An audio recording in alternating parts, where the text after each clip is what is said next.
Okay, umpisa na natin yung ACO Cats with Hats. Uunahin ko yung Dancing Cat kasi ang saya niyang tignan. And gagamit ako ng watercolor pencil kasi sobrang liliit ng mga details niya. Pagka ginawa ko yung background, baka mag-stress. Let's do this!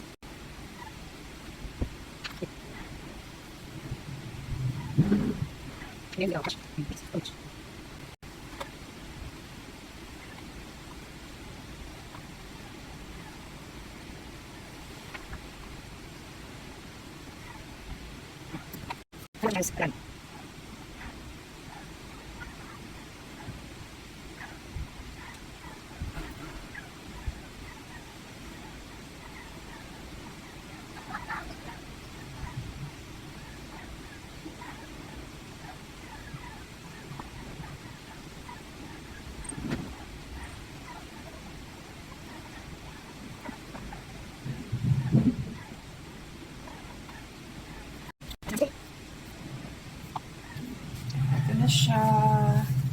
Hindi pa tapos yan kasi lalagyan ko pa ng border para ma-emphasize yung drawing. Here you go. Cute nga, no? Meron siyang blush on. Ayan. Ang saya-saya niya.